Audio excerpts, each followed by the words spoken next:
Joining us, we have attorney at law Robin Montano, a man who is no stranger to the Observer, and his writings have been viral. Pleasant good evening to you, sir. Good evening, Mikey. Yes, And indeed. good to listeners. I'm reading here the PNM's message. The PNM is a master at playing democracy against itself. The party always presents itself, no matter what it does, as representing the will of the people of Trinidad and Tobago. In some ways, this trust is justifiable. The PNM has won more general elections and been in power and lasted longer than any other party in the country. Well, looking at what you're writing here, Robin, it's quite interesting, and that's a fact. I mean, it's an institution, and it has been able to politically manipulate a lot that it does. Have we not gained some sense of social maturity to understand when this manipulation is playing out?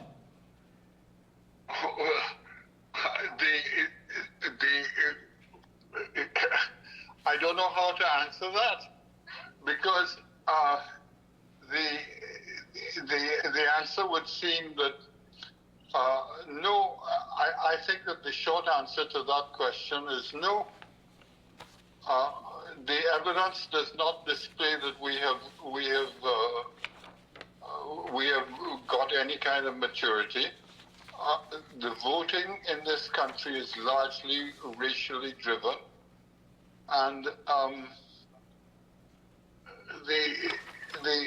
fact is that the PNM does do what I said. That is to say, it always presents itself as representing the will of the people, even when this is patently not true. No, I mean, it's quite difficult. You know, it takes me back to an old saying that it's easier to make a child than to fix an adult. I mean, when an old dog has bad habits, that's it. It's embedded in them. So it's not easy to make that social shift. But there has to be some sort of understanding and consciousness that what has not been working for you, especially based on generations, has to be simply let go and say, listen, this is not where I want to go, it's not where I want to be, and I expect more and I should demand more. Why are we not getting that sort of reaction? But I couldn't agree with you more, you see. But it all boils down to education and our education system. When was the last time that the education system was overhauled? In my memory, it was either 61 or 62. But since then, it hasn't been overhauled. We've tinkered with it, but we haven't overhauled it. In fact, let me put it to you this way. If I blew up the education system tonight, so that tomorrow morning we would have to put in a brand new system, would we put back the same exact system that we have? Almost everybody I ask that question to says no. We wouldn't. Right. So then why are we tinkering? Why don't we bite the bullet and do changes? I mean, it's just like constitutional reform. We tinker with constitutional reform and we don't, how shall I put it? We don't deal with the core underlying problems that we are getting with our Constitution. Again, if I blew up the Constitution this evening, would you put back this? So you had absolutely nothing tomorrow morning. Would you put back the same system? Of course not. No. Exactly. So why are we tinkering? Yeah, but Robin, you have been around. I mean, you understand the mere fact that when the powers that be are reluctant to change is because someone or they themselves are benefiting from it. Well, exactly. Exactly. And I mean, it's become popular now to say the 1% of to blame and so on and so forth. I can't say that they are to blame. In fact, I think that we are all to blame. I was listening this afternoon to somebody giving a rant about how people are saying that elections are coming soon. I am one of those people that say that elections are coming soon, and I have already explained that I believe that elections are coming soon. First of all, the economy is set to crash by the end of this year, early next year. That means that the longer Dr. Rowley stays in office, the more he risks things turning against him and turning against him very badly. Dr. Rowley's message the other night at conversations with the Prime Minister was it was all about, look at what a great job we are doing, and you know that we represent all of you, but a tiny minority of the people. And the underlying question that he didn't ask bluntly, but it's clear, the message is there, is whose side do you want to be on, the vast majority or the troublemakers? Yeah. Media, they control the media. They relentlessly squeeze the space for critical voices in the traditional media by getting business cronies to buy up independent media, and they starve those people, such as yourself, of advertising revenue.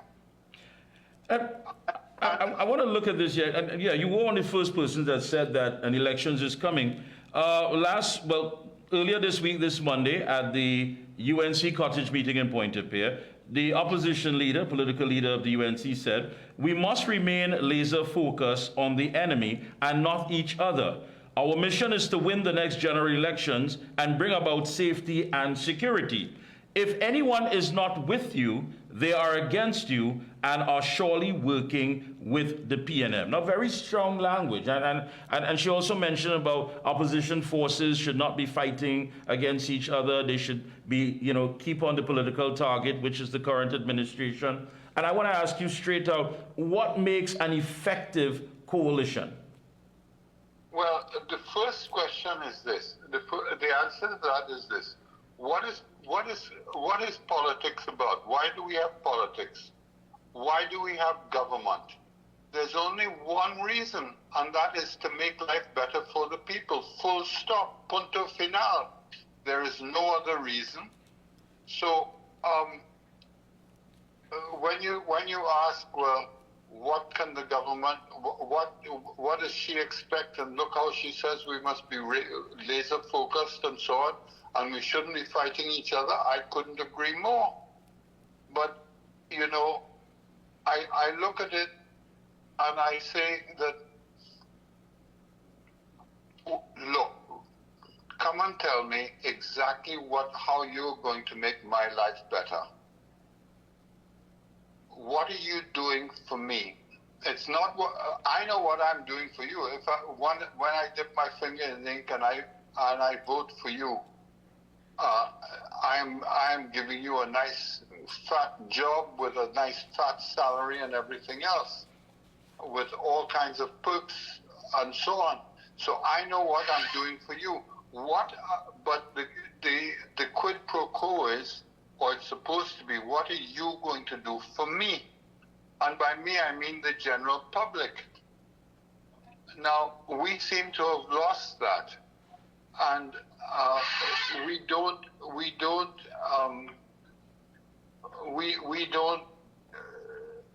hold the politicians' feet. And I'm talking about both sides. We don't hold their feet to the fire. And we don't know what's going on, but the opposition, or the alternative government, as I prefer to call them, hasn't yet presented, at least if they have, I haven't seen it.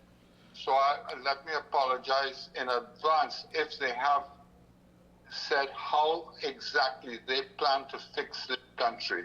So are you saying then, Robin, that the focus now should be on the bread and butter issues. And if you had mentioned before how you're going to make my life better, okay, I didn't get it, but perhaps you need to repeat it now, because that's what we're down to. This is what we're down to, dealing with what are the programs, what are the policies that are going to be implemented under your watch to elevate my life. Is that what you're saying? Yes. Yes, exactly. How are you going to make my life better? Because I know how I'm going to make your life better. If I vote for you, your life will become infinitely better. So that's fine. Now, what are you doing for me? How are you going to make my life better? Why should I be concerned about things happening, and with all this rah-rah and all the rest of it? Don't come to me with rah-rah-rah. Come to me and tell me exactly what you're going to do. We have a number of issues in the country, ranging from what I call the light issues like bad roads, to the economy, which is a serious issue, to crime, which is just as serious an issue. What exactly are you going to do for me? What exactly are your proposals to make me feel safe? Mikey, when I was a boy, my home, the doors and windows were unlocked, and you could stroll in and out of the house all day long. Today, I am paranoid. My house is burglar-proofed, and I'm paranoid. All the doors are locked, and the windows are closed, and so on. And there's burglar-proofing everywhere, because I don't want to be robbed.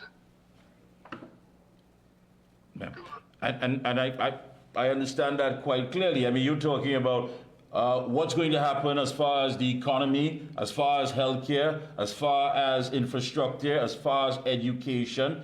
And of course, people will want a timeline. What do you expect to accomplish in your first 100 days? How is that going to make my life easier? How is that going to elevate myself, my community, and by extension, Trinidad and Tobago? And presenting that, of course, has to be something that, well, how much reality goes into that? I mean, we've heard about the launch of manifestos and all of that, working document government, but how much of it really and truly is in sync with what the average person wants? Because the average person doesn't want to live among the elite. They don't want to drive their cars. They don't vacation with them. They simply want to carve out a living. How do you get that message down to the lowest common denominator for us as citizens who want something that is not, ridiculous as far as delivering? Well, then tell me, don't treat me like an idiot. Tell me in plain and simple language what exactly you're going to do. Pick an issue. Property tax, what? Pick any issue and tell me exactly what you are going to do for me. And then repeat it time and time and time again. Because you can't just say, I'm going to fix property tax. Well, all right, fine. It is well known that the government needs money, and that they need money to do the kinds of things that the property tax in the past was paying for. So what exactly are you going to do? Are you going to lower the property tax? I'm just using property tax as an example, but and maybe it's because I received today 2 letters. One was addressed to me from the Ministry of Finance, a notice of assessment dated 26th of February 2024. And it is addressed to me, and it comes and it says that I have to pay $4,310 in property tax by the 30th of September. But a second letter came for a lady called Wendy Look Jim, addressed to the same address as my house. and they say that property taxes, an assessment of property tax has been duly made upon you by the Board of Inland Revenue. It's identical terms to my letter, except that the assessed amount is $2,994 for Ms. Look Jim, but my assessment is at $4,000. What did I say? $4,300. $10. So, what conclusion do I have? Now, nobody from the Ministry of Finance has ever come to inspect my house. So obviously somebody just said, oh, well, yes, this house needs a Montano, so he can pay. Let's charge him as much as we can. And there's this girl, Wendy Jim, and we are going to, but she's a non-entity. When I say non-entity, we don't know who she is, but she's living in Maraval, which is a nice area. And so we're going to charge her a little less. In other words, it's government by VAPs. Yeah. So how do you propose to fix this? So tell me, and I'll vote for you. But don't tell me and say, oh, vote for UNC because we're better than PNM. Or vote PNM because we're better than UNC. Well, why do you say that? What are you doing for me? Yeah. Bottom line, I think that's it. What are you doing for me? Robin, that brings us to the end of our program this evening. I want to thank you so much again, and I hope you and Wendy sort that out. And you know. Well, unfortunately, I don't know any Wendy Look Jim, and I have no address for her except my home address. Wow. So I have no idea how to. I've tried to find out who she is, and I have to go in to see these people, and I will sort it out in due course. All right. But I'm just using that. Am I worried about it? No. But does it raise uncomfortable questions? Yes, it does. And one of the uncomfortable questions is, how did you fix this assessment? How did you make this assessment? How did you arrive at that? And you're right. Well, my good friend will be checking in with you periodically. Best of luck. Keep up the good work. Keep up the struggle, and keep up the writing. And certainly I will. And to people who are criticizing me for apparently focusing on the government and waiting, I'm only focusing on them because they want to change. They're coming to me and telling me that they can effect change. Okay, so I accept that you can effect change, but what change? Because the truth is that I don't see any difference in economic policy between the PNM and the UNC. And maybe next time we can discuss what the differences are, and somebody can educate me. I would love to, definitely. Thanks a lot again, Robin. Keep up the good work. Do enjoy the rest of your evening. Thank you. Good.